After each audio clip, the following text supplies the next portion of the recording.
Yep. Okay, we're doing. All right, we are live. So, welcome you guys, everybody. I'd like to start with an opening prayer. Any volunteers? I can say it. Okay.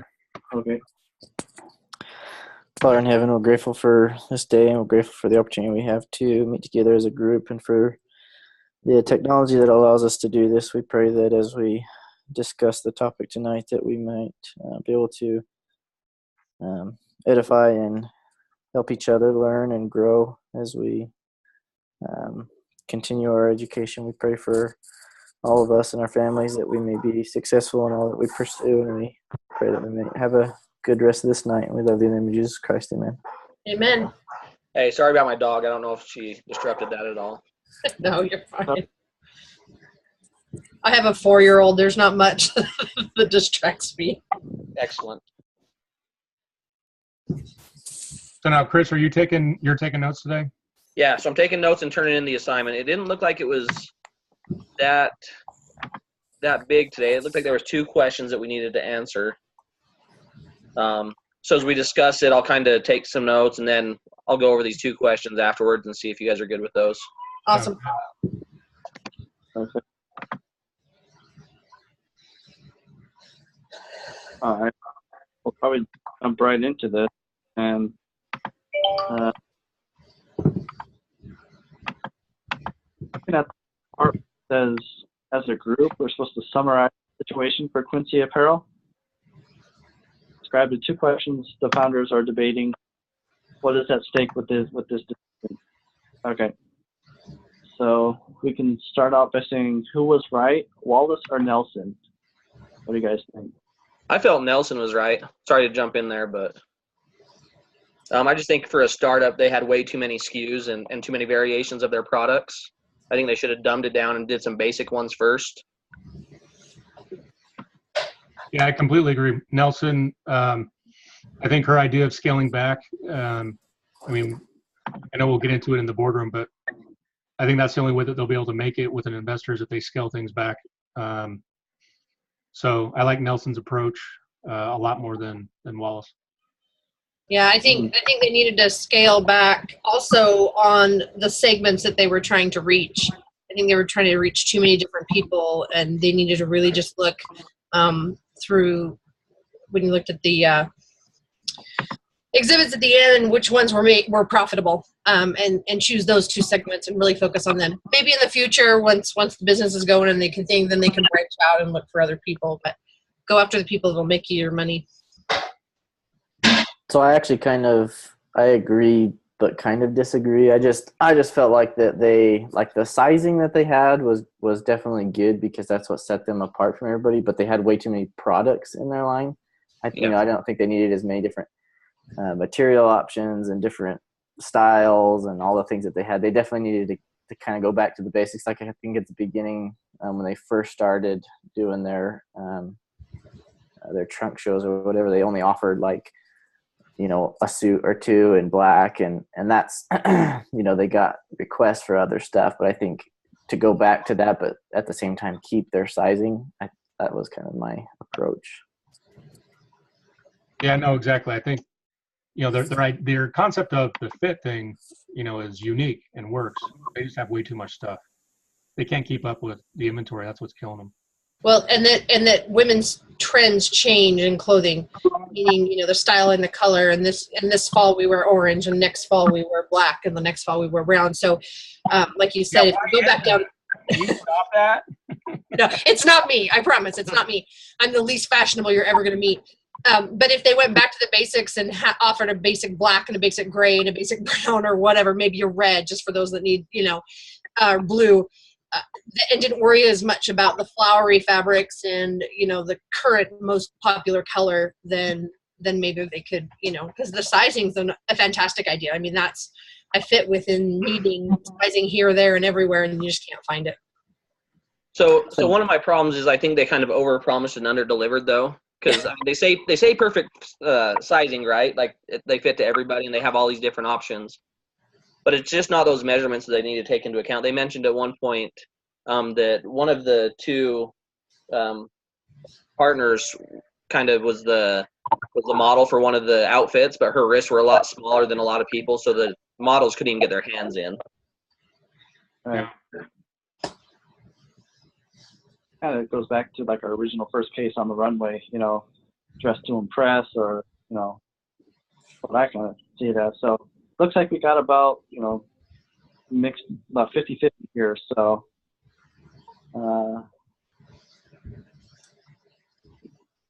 So did I kind of misunderstand what Nelson's approach was? Was she wanting to like limit what they had, like what they offered, or was she trying to scale the sizing? From what I understood, she was wanting to, scale back the options and possibly even scale back some of the sizing options is kind of what I got from it. Just to, do more of the more popular sizing. Obviously, offer more than anybody normally does, but scale it a little bit down, and then also scale down the clothing line as well, so that it doesn't reach out to such a broad spectrum of women, and kind of narrow down their demographic of who they're after, and kind of shrink things a little bit until they get it under control. Well, it cuts their operating expenses if they do that as well, so it's a little cheaper to run. Yep. And especially if they focus on those groups that only have like a 6% return. Mm-hmm. Yeah. Those higher end. That'll cut back dramatically costs, and obviously they're going to have to scale back on employees for the time being, and that will definitely help, there as well. So scaling back all the way around, I think, is the key here. Sounded like they also needed to find employees that were willing to work hard and do extra jobs. And like a lot of them were.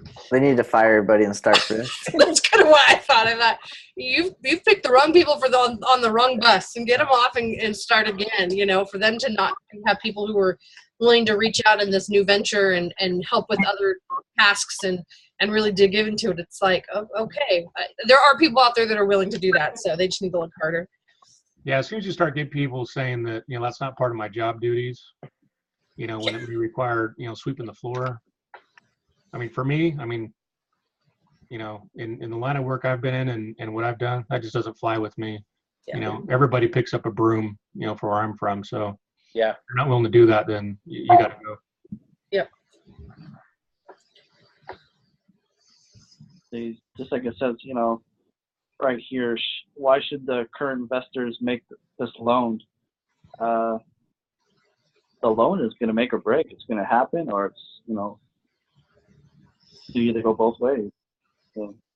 Yeah, and in my, the reason, if I were an investor looking at this, one of the perks is they're coming into their spring line, which was more popular. And so I think they could make, kind of a dent in, if they're going to do something, now's the time when it's their popular line.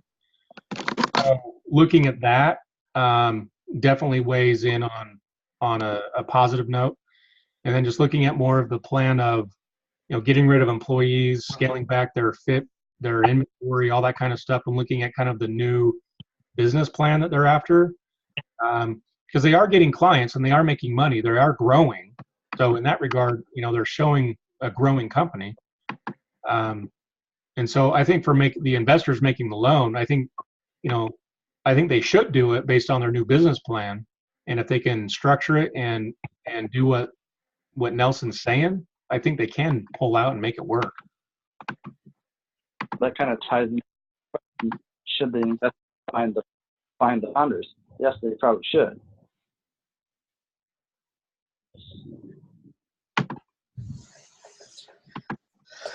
I agree.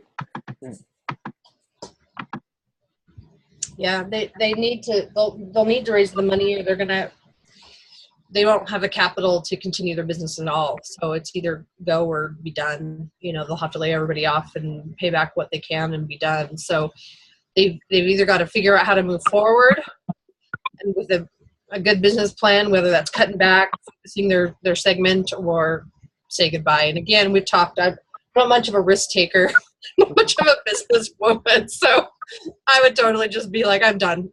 This is too hard. So Christina, if you was to cut back to 2 segments, which ones would you choose? One of them was the size. Let me see if I can pull up. My printer quit working. I like to print out all these exhibits and stuff, but I couldn't. The fit skeptics I would cut, For sure, yeah. and I would also do the trend seekers because their total revenue on exhibit 7B is lower. It's on 7B. Yeah. Their customer life is shorter, their total revenue is shorter, their gross margin is shorter. Yeah. The problem I have with that, and I'm not saying that's the worst or the best, I'm not saying your idea is wrong, but like they make up 32% of their customers. They do, but if you can get if you can get a lower percentage of customers to pay you more money, then you sell less suits. Yeah. And that's like with for the me, like affluent- if you look at the rising stars, I looked at the influent traditionalists, they spend the most money. Right. And they have the, long life and low returns. But those rising stars as well, that's 32% of their business, and they still spend double what the trend seekers spend, and the returns are half. So you're getting just as many people spending double the money, and they're returning half. That right there shows me a kind of, where they should be paying attention. It's fairly cheap to acquire those customers also, the rising stars. right. And that's, I think, why I kept those top 2. Got Okay. rid of the other 2. Unfortunately, I would not be one of those. There's no way I'd even pay $145 for a suit. So I guess I'm in that fit skeptics and I'm done. So let's see how Quincy ends up here in this predicament. Do they file a strong unmet need, or what do you guys think?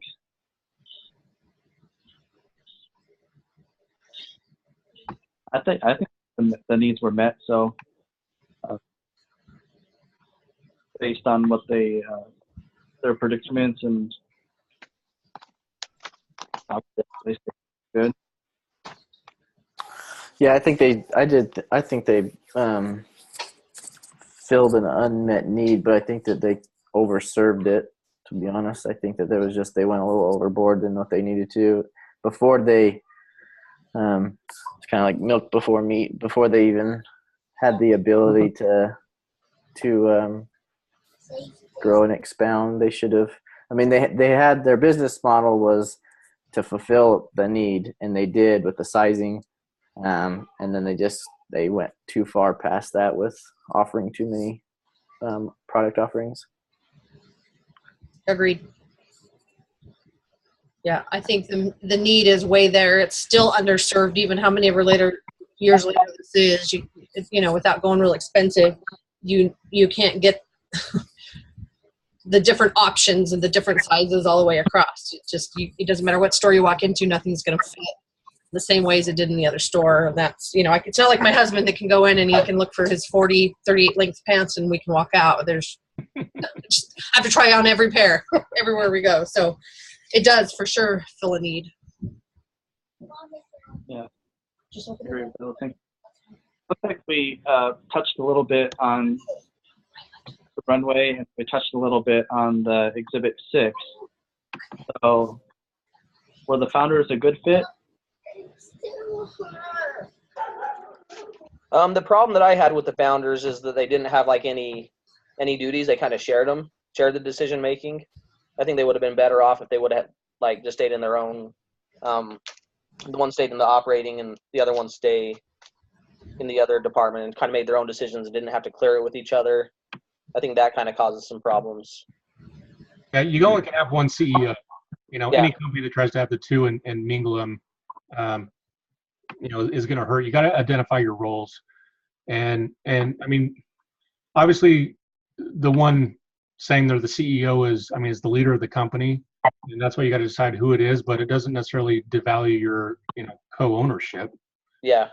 And you just got to identify whose roles, what they're good at, and what they can handle, and go with that. And so sharing responsibility like that. Especially, I forget the scenario, but one of them made a decision and the other one found out and got upset, and they kind of had to retract on it. Yeah. Stuff like that shouldn't happen. whoever's in charge of that area should have full authority to make those decisions. Well, and I felt also that they lacked some of the information they needed to have a business in the fashion industry. It seemed that they were caught off guard a lot of times. Oh, what do you mean I can't get the same fabric? Or, oh, what do you know, that as an investor, I would be a little bit skeptical about going forward, except that I wouldn't want to lose the money I've already invested. So you throw good money after bad. But I think I would be more comfortable with somebody with a little bit more fashion industry as a CEO running it, if I was to invest. Yeah, and that's why starting a little, small. I liked what they did with those trunk shows or whatever they did. Mm-hmm. I thought those were great ideas, and I thought it was a good way for them to test their product and all that. And I think they should have kept on that a little bit longer and try to figure out, especially when they're running into those problems of the fabric and whatnot, is keep solving that problem during the trunk shows before you go big. And test those things out and work out all those kinks before you try to go big. I just think that they went a little too fast.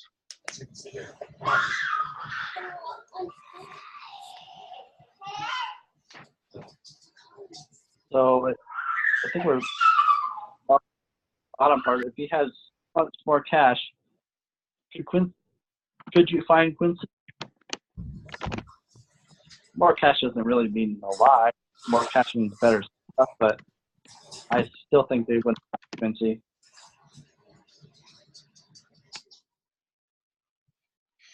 So the question was, in 6 months, if they had more cash, could you fix Quincy, right? Yeah. I think it takes more than cash. I do too. Well, I was going to say, how much cash so they can hire the right people? Well, and then that might make it turn around. But I agree with Chris. I don't think that just cash is going to do it. They've got to make some major people. They need to figure out how not to try to share the CEO. That doesn't work. There's a few different things they need to do. And if they had a good business plan that showed me all those things, maybe. Yeah, I mean, this is kind of one of those scenarios that, you could throw money at it for a really long time without really seeing a whole lot of results. And so, and 6 months isn't that long. For anybody who's trying to do a business and do things quick, 6 months isn't that long, and you can burn through a lot of money. So, if I was given the chance to fix Quincy, given, the good amount of money and full reins to go in and fix it, obviously I'd give it an attempt and see what I could do. But it would start with identifying roles and getting the right people in the right roles. That's where it would start. And then, going back to the inventory and the fit and scaling things way down, identifying our, the clientele like we've done, stick with those 2 markets that spend money and are high and low returns. Those are the things that you would go back to and look at. And within that 6 months, I think you could turn this around if you did all that. Yeah. The only thing I would add is get a good designer in there to design your next launch for spring, but keep it small, keep it simple. Not a lot of, something that's more classical than it is, the newest trend. I think that will help keep the margins low. Yeah. And I think just like I think Calvin mentioned earlier, or it was somebody, go back to what you did when you started launching the trunk shows. Go back to that black dress, the black suit that they offered. That's where they saw the success to start. I think that's what they should do, is just like you guys said, make it simple and go back to basics. Yep. Yeah, so that's just pretty much sums up the last question there. It says, was Quincy doomed from the beginning? We all pretty much agreed yes. Yeah. Well, I guess if you go back from the very beginning, I don't think they were doomed from the very beginning. I thought they started off doing some things right, but it got off track very quickly, and that's when they were doomed. I think, like Calvin said, they were trying to meet too many people's needs. Yeah. So rather than focusing. They had a good idea, and they were on the right track, I think, at the very beginning and doing their test runs and doing all that, but then they got off track very quickly after that. So, yeah. All right. Well, this is almost pretty straight, simple. What are the 3 top ways? Anybody have any takeaways? My 3 takeaways are identify your roles, don't start too big, and keep researching, especially when you're in an industry that you don't know the answers. You got to do a lot more research in that industry before you start big. And get the right people. Mm-hmm. All right, Chris, what are our questions? Okay, so the questions. So the first one, it says, as a group, decide which offer you will take, if any. State your decision and explain your reasoning. So do you think that would be whose offer, like whether it be Wallace's or Nelson's? Because I think we all decided we'd take Nelson's offer, right? That's the to pare down a little bit and move forward. I think that's what it's referring to. It's kind of I'm assuming because there wasn't like multiple offers from investors on the table. Yeah. I would say the only other offer I think is to just shut it all down, pay everybody back. Yeah, did Wallace even have an option or an offer? I mean, even Nelson's idea was either we do this or we shut down. Wallace's idea, from what I took, was no, we just kind of keep going as is. Yeah. and that's what it said, like if in the case preparation or whatever. Let me see if I can pull it up real fast. They kind of told you what both people wanted to do. Yeah. I mean, more so on the Nelson side, I thought, than the Wallace side. Yeah, I kind of left that one open. So are we in agreement that we would choose Nelson's, and that the best idea is to scale back and go back to basics and keep it simple? Yep. Okay. Let's see.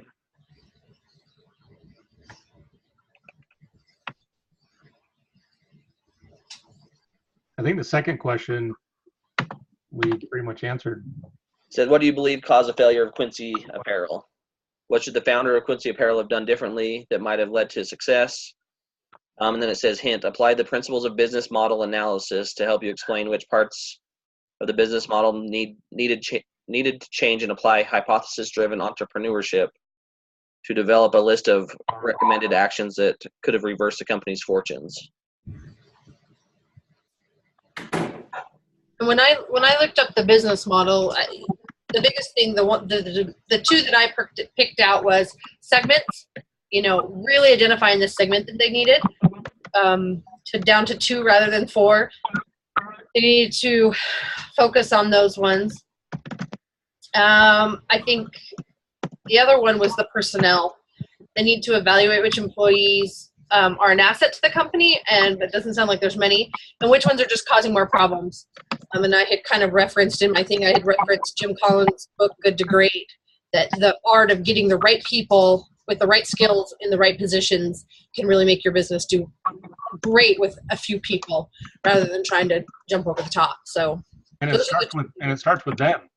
I mean, they've got to put themselves in their right spot. Absolutely.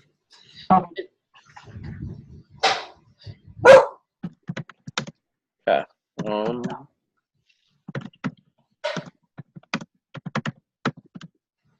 And how, like, I looked at Calvin's last week. I think he did it last week, or I don't know if it was him or Michael. But it looked like we did about a paragraph for each question. Do you think 2 paragraphs is good? It looks like we got 20 of it. Yeah. Okay. He seems to be pretty easy grader on these. I was gonna say we've been getting 20s. I don't want to be the one that ruins it. Yeah, it's fine.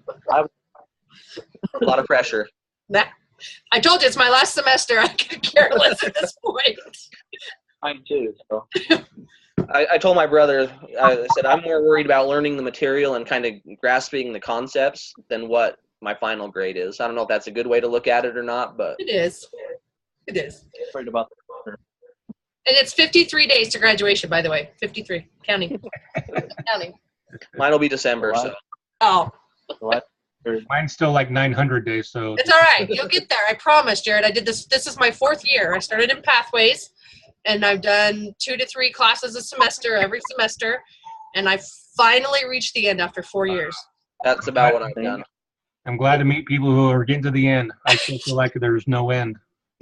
When I finished Pathways, I go, really? I have 3 more years, and I started with an associate's, but there's no way. I'm going to be here forever, but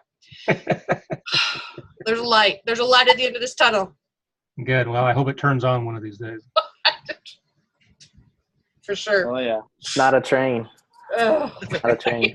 That's what I'm going to feel like. Especially because I'm going to go up to graduation. I'm planning. And then I thought, oh, we'll just do the family reunion that week and we'll camp. Well, that's the last week of school still.